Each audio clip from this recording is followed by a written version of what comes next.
There was a long pause. He seemed to struggle with his next words. Then he continued, "When I started, I was just a young man with a calling. I didn't have fame or money or even confidence. I had only my faith. But somewhere along the way, the pressure to become something bigger caught to me, and I allowed people, and at times myself, to shape a version of me that wasn't always honest."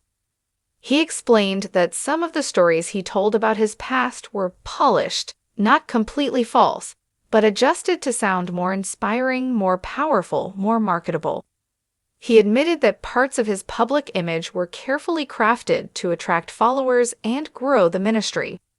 "It was never meant to deceive," he said, "but it did, and for that, I take full responsibility." His voice cracked at one point as he addressed the people who had looked up to him for years. "If you ever felt like something didn't add up, if you ever felt that the man on the screen didn't feel real, you weren't wrong. I had become so focused on the mission, I forgot the meaning." He didn't blame anyone. He didn't defend himself. He just told the truth as plainly and as humbly as he could. And as he spoke, the comment section, usually filled with emojis and praise, fell completely silent.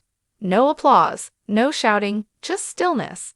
By the end of the live stream, Bishop Henry closed his eyes for a moment, then said, "This is not the end of my story, but it had to be the start of a new chapter, one where I show up as me, not the version of me the world expected. Just me." The world reacted exactly how you'd expect, with a mix of disbelief, admiration, and uncertainty. Within minutes of the livestream ending, social media exploded. Some people praised Bishop Henry for his honesty, calling it the most courageous thing he could have done. "Finally, a leader who's real." One tweet read, "He didn't have to do this, but he did. Respect." Another post read, "We've all been waiting for this moment. I stand with him. #Fernandez truth." For his loyal followers, it was like a weight had been lifted. They didn't feel betrayed. They felt relieved. To them, the truth was empowering, and Bishop Henry's vulnerability only made them respect him more. His transparency became the new foundation for his leadership. "No one's perfect," one follower commented, "but at least he's real." But not everyone felt the same way. There were others who felt like they had been misled for years. Some church members, particularly those who had been around since the beginning, felt that this confession came too late. "You can't just erase all the things you've done," one critic said in a viral video. "It's not enough to say, 'I'm sorry.' People lost trust, and it doesn't come back overnight." The media took a more neutral stance, reporting that Bishop Henry had broken his silence, but they remained cautious, acknowledging the mixed reactions from the public. Was it a PR stunt? Was this an attempt to save his reputation before things got worse? Or was this the start of something truly new? Behind the scenes, his team worked quickly to manage the fallout. They issued a statement saying that the confession was just the beginning of a new approach, one that would focus on rebuilding trust and transparency. But many wondered, could a confession truly repair the damage done? One of the most interesting shifts came from within the church itself. Attendance at Bishop Henry's services increased, not just from his regular followers, but from those curious about how he would move forward. Some saw this as a new opportunity for healing, others as an opportunity for redemption. In his next sermon, Bishop Henry spoke not just of faith, but of accountability, a theme that resonated deeply with the crowd. The next few weeks were filled with new initiatives, from open meetings with church leaders to community outreach programs focused on mental health and leadership transparency. And while some questioned the timing of these changes, it was clear that Bishop Henry wasn't just talking the talk. He was walking the walk, bit by bit, in the most public way possible. The weeks following Bishop Henry's confession weren't easy, but they were necessary. The live stream may have been his first step toward transparency, but it wasn't the end of his transformation.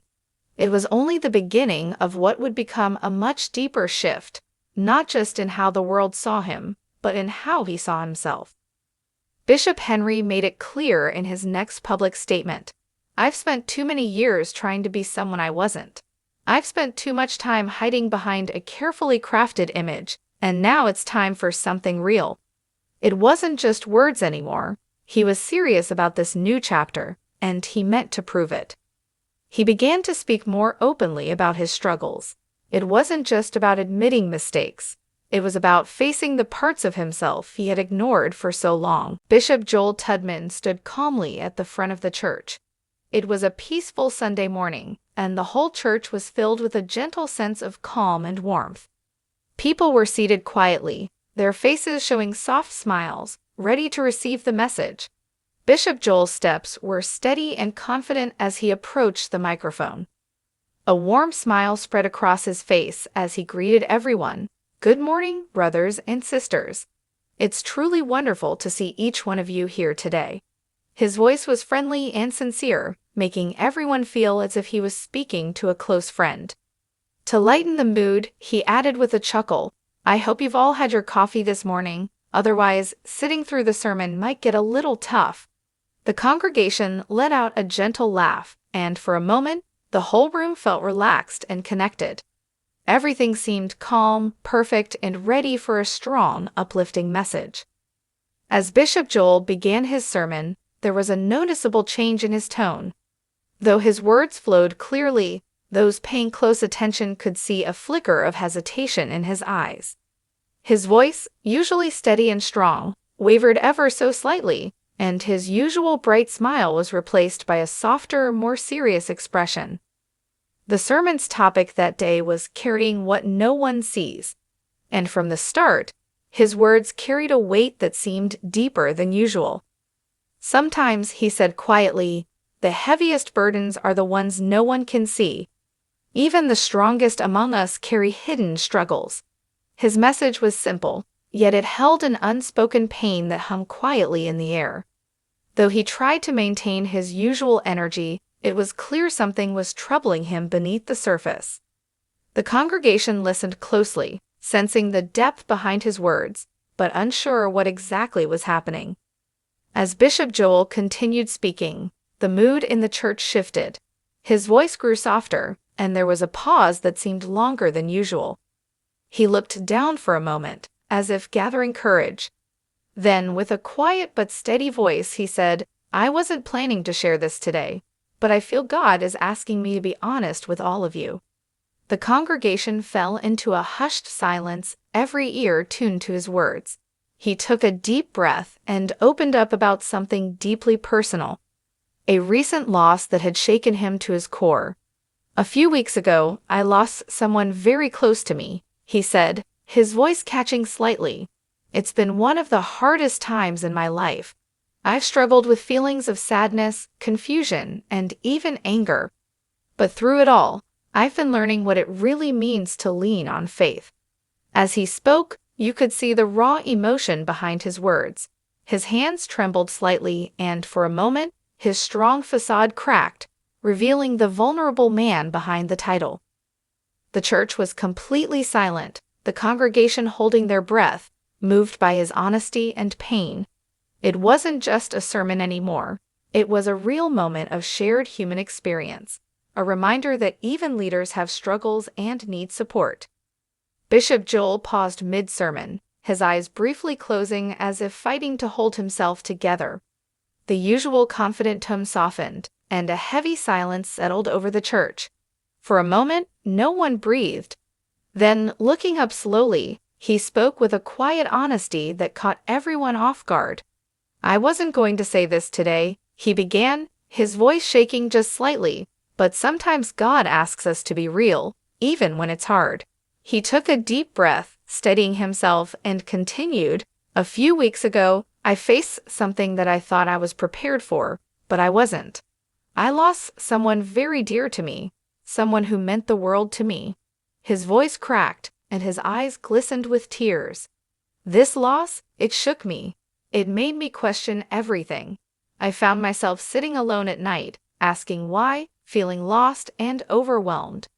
His hands tightened on the pulpit, and for a moment, It seemed like he might break down completely. But he carried on.